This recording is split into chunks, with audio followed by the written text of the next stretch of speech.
There is only one thing that unites all political parties in South Africa, and that is that they all hate the Democratic Alliance. When did the Democratic Alliance become the red-headed stepchild of South African politics? But my word, at the moment, all we have is parties that hate them. So my sort of thinking on this was triggered when we did our State of the Nation breakfast recently, and Gayton McKenzie was one of the speakers, and he devoted 90% of his speech to talking about how much he hates the DA and how the DA is going down, and everything was about the DA, as if he was speaking only to a DA audience that he needs to convince. It's kind of crazy that, the guy's got an opportunity to speak about his policies, about South Africa, and all he's talking about is how much he hates one party. So it got me thinking, and you pretty soon start seeing a pattern. So let's talk about all of these parties and what they think of the Democratic Alliance, and then start to work out why. So the ANC, we know the ANC well. They're covered very, very well. ANC goes into the government of national unity with the DA, but it looks uncomfortable from the very start. And of course, this all comes to a head with the whole debate around the budget. And pretty soon you get to the point where the president makes a ham-handed leak of an audio. I mean, that was the most amateurishly done thing I've ever seen in my life. If that was done by accident, well, then I don't know. But in any case, there we have the president saying that the DA must surely leave the GNU. ANC Secretary General Fikile Mbalula said about the same thing. Finance Minister Enoch Godongwana said the DA should leave the GNU. Even the Deputy President, Paul Mashatile, said that the DA must leave the GNU. So it's not a lot of love there. I mean, that's pretty easy to see. When the ANC went trotting around the country to find alternative GNU partners, what did MK and EFF say? Speak to us only if you get rid of the DA from the coalition, from the GNU. So clearly there's not a lot of love coming from there. Well, let's look within the GNU. As I mentioned, I had to listen to a tirade of Gayton McKenzie telling an audience how much he dislikes his party. But it's not only them.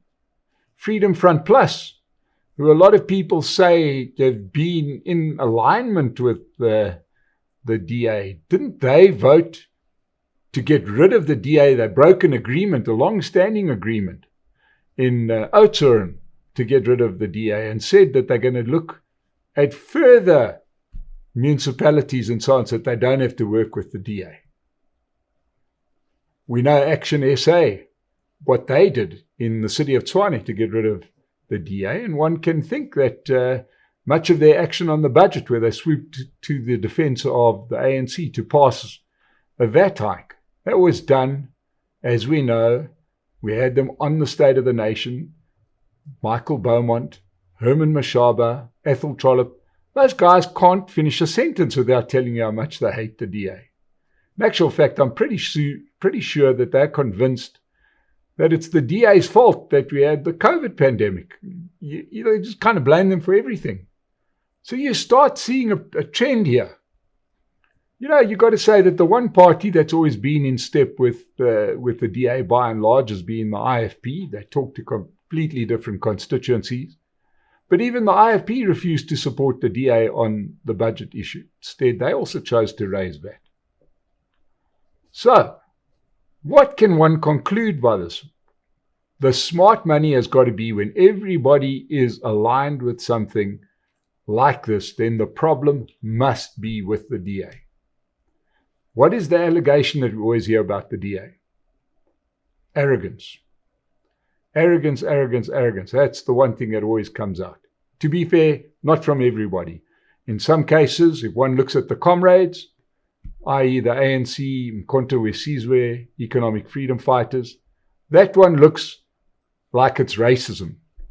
They seem to think of the DA as inheritors of apartheid, as representatives of those people that enforced apartheid. So their hatred seems to be more about the fact that the DA is white, therefore we hate them. But let's have another look. Let's have a little bit of a closer look at what the DA themselves does. Start imagining that if this is the DA's problem, it's their arrogance, it's their whiteness, then that would be one way that you could explain this away. Another way you could look at it is like one of those murder mysteries, you know, when there's only so many people on the boat or only so many people in the room, in the hotel or whatever, person gets killed, and as the story unfolds, you find that everybody's got a motive to do the murder. And I think here we're getting a little bit closer to the truth. Let's just unearth this. This is far more interesting than just saying the problems of the DA and the DA's arrogance or whiteness, which I can do very little about. But let's talk about the DA and what they do. Now, I've had my own issues with the DA, but there's a couple of things that we've got to take and put on record as sort of known by all. The DA, for starters, is the only political party in South Africa that has got significant political power. They've run the Western Cape, they've run the city of Cape Town, at various times they've run a couple of other metros.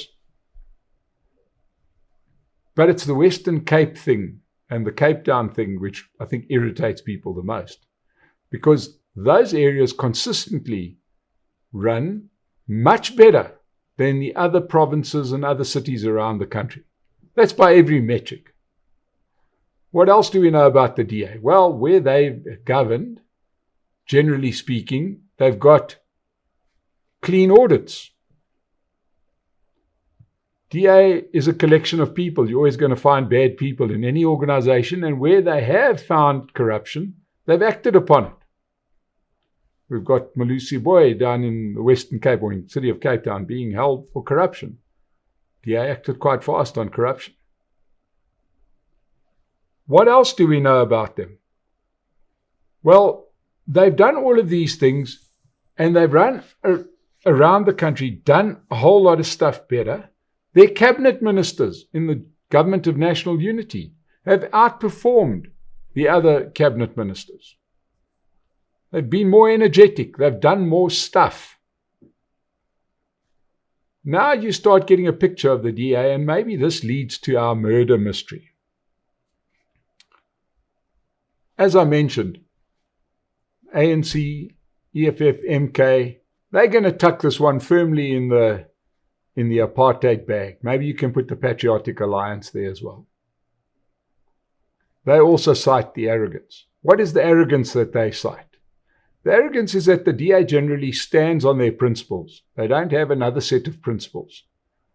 You know, they're not happy. You know, we've seen, for example, in some of the metros where people have preferred to hand over metros to people they know are going to do a worse job, but just to deny the DA the chance to run it well, because the thing they're most scared of is that these metros and municipalities get run well by the DA.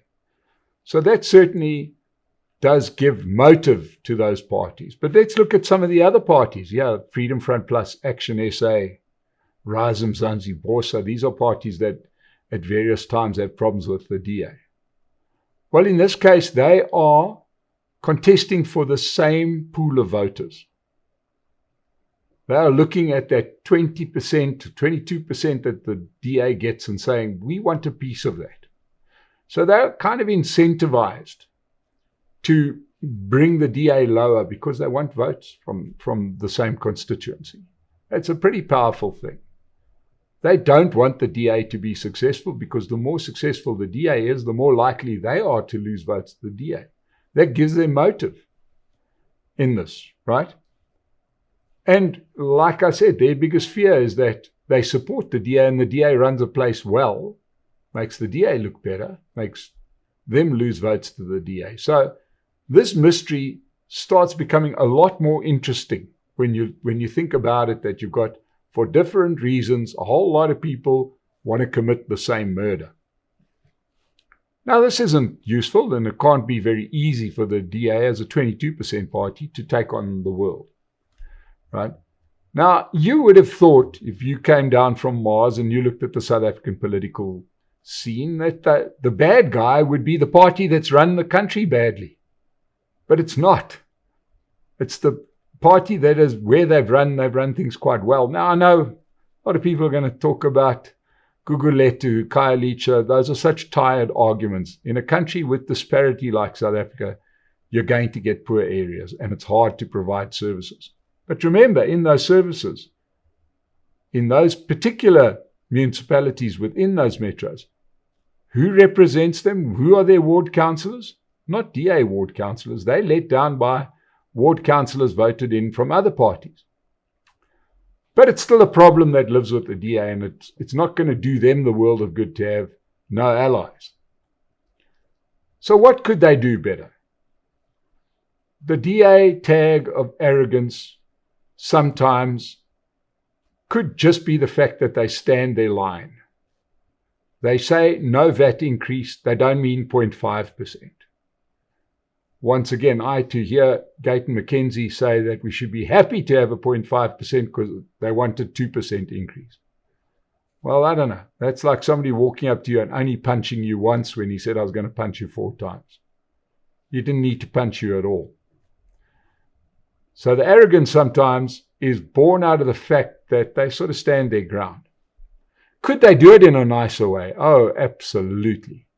They have a severe lack of charisma, a severe lack of a sense of humor.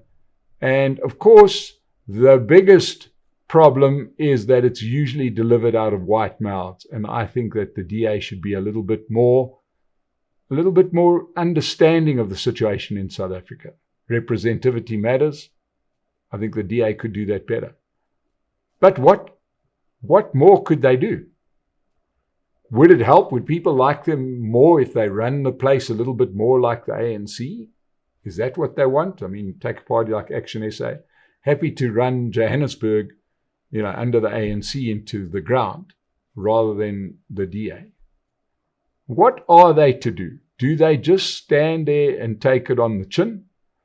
I think that as much as it might frustrate all of us, what they're going to have to do is just keep on doing what they're doing, do a good job, and hope that that improves at the poll. It would help if they did it with a bit more charisma, a little bit more sensitivity to some of the issues in the country.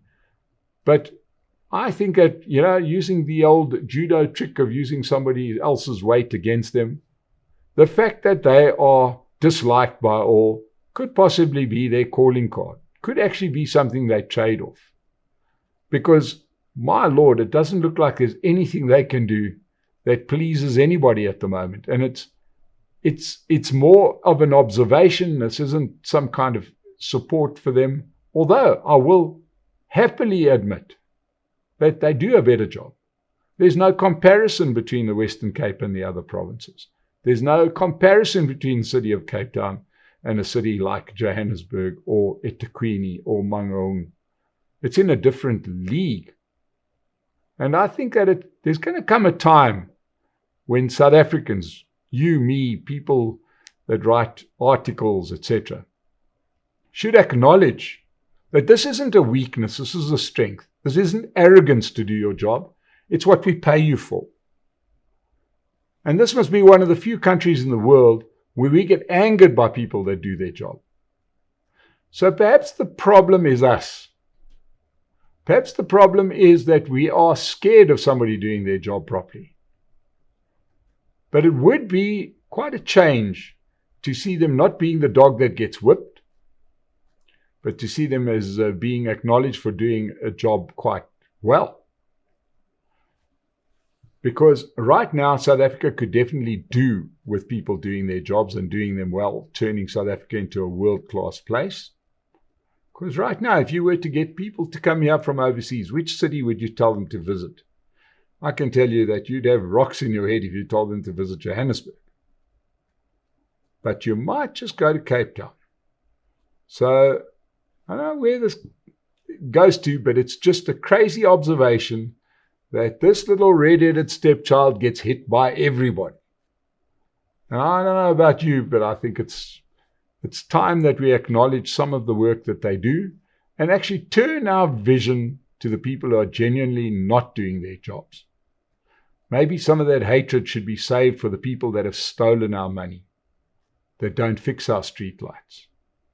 Perhaps that's where the hatred should be. And maybe those parties that decide that they'll do anything but support the party that is doing its job, maybe it's time for them to rethink. I don't know what you think. Let me know in the comments below. Support Pace Car Rental. Rent a car there and get a discount. And hey, how about this? We are starting to market our next breakfast. And who have we got? Neil De Beer and JJ Tabani. That promises to be a barnstormer. But thank you for joining me on the weekly update. We'll see you again. Thank you so much, and subscribe to the channel.